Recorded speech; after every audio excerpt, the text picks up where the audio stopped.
La Méditerranée est un lieu particulièrement emblématique de la traversée de la frontière, alors que pendant très longtemps, ça a été un lieu d'échange, de dialogue, de civilisation sur l'ensemble du pourtour méditerranéen. Depuis l'Antiquité jusqu'aux grandes découvertes, l'essentiel des civilisations et des commerces se sont échangés dans cette région.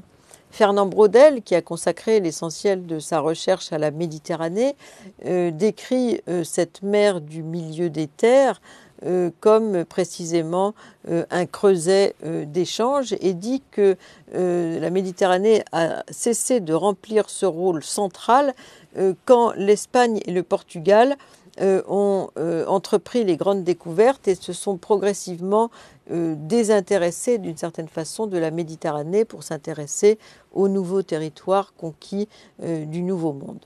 Et aujourd'hui, la construction des États a également morcelé la Méditerranée en créant une ligne de fracture particulièrement forte entre la ligne nord, entre la rive nord et la rive sud de la Méditerranée. Il y a 22 États qui forment le pourtour méditerranéen.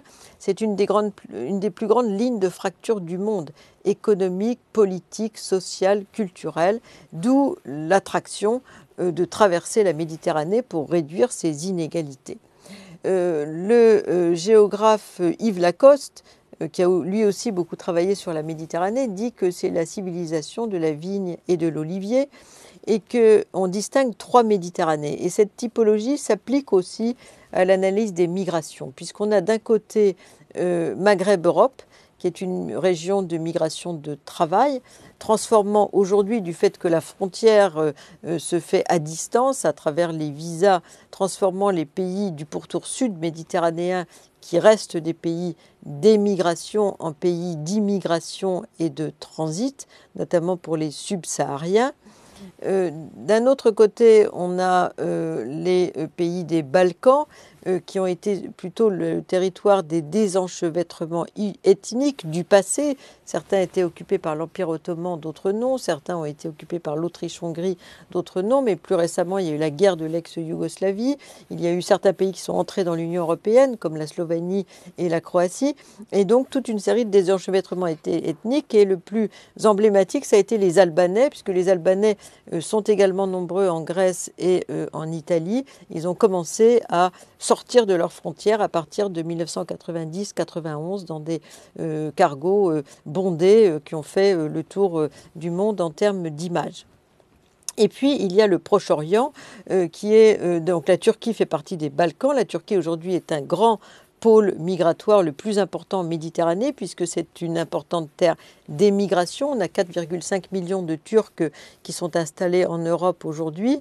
C'est une terre de transit, pas seulement pour les Syriens, les Irakiens, les Afghans et autres réfugiés, mais également pour tous ceux qui, pouvant traverser ce qui était autrefois le rideau de fer, sont venus dès la chute de cette frontière commercer, échanger avec la Turquie quand ils venaient notamment de ce qui est aujourd'hui par exemple la Géorgie ou l'Asie centrale.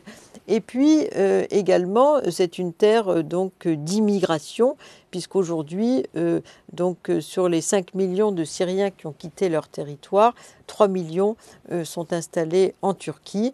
Et la Turquie est signataire de la Convention de Genève sur l'asile, mais n'a pas signé l'extension géographique que la plupart des pays du monde ont ensuite signé pour donner le bénéfice du statut de réfugié aux gens qui viennent du reste du monde, puisque la Turquie est entourée de pays non signataires de la Convention de Genève, donc elle a voulu sans doute se protéger en restant à la situation initiale de la guerre froide, qui limitait le bénéfice du statut de réfugié aux Européens. Donc les nouveaux venus ne peuvent pas ou très difficilement être réfugiés en Turquie, sauf à travers le Haut-Commissariat aux réfugiés qui distribue des passeports dans certains cas.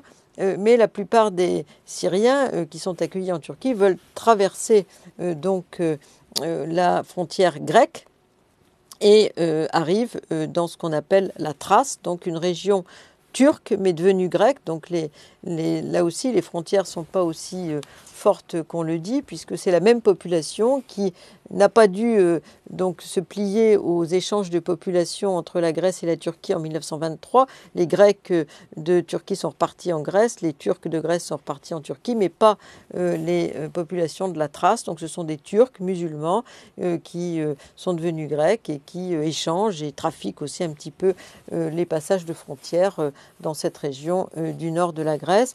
D'autres lieux investis ont été les îles de la Méditerranée, notamment les îles grecques, avec le trafic du passage des Syriens, les îles du Nord, Lesbos, Kos, Samos, qui sont les îles du Dodécanèse, plus proches de la côte turque que de la côte grecque, avec le drame qui a été fortement médiatisé du petit Aylan Kurdi, un enfant de 3 ans, mort sur la plage, photographié par une journaliste et qui donc a donné une certaine mauvaise conscience à l'Europe dans la façon dont elle gère ses frontières dans cette région.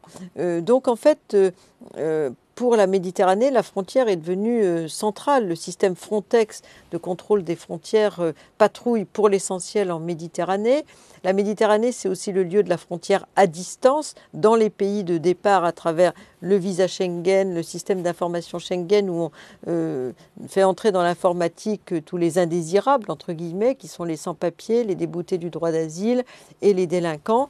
Et ensuite, également, c'est un lieu de sauvetage, puisqu'on a eu beaucoup de sauvetage en mer en Méditerranée. D'abord, à l'initiative des pêcheurs, mais aussi à l'initiative d'un État, l'Italie, qui, en 2013, a décidé de monter Mare Nostrum pour ne pas s'occuper des populations dans leur statut ni des frontières, mais a sauvé en un an 140 000 personnes en Méditerranée.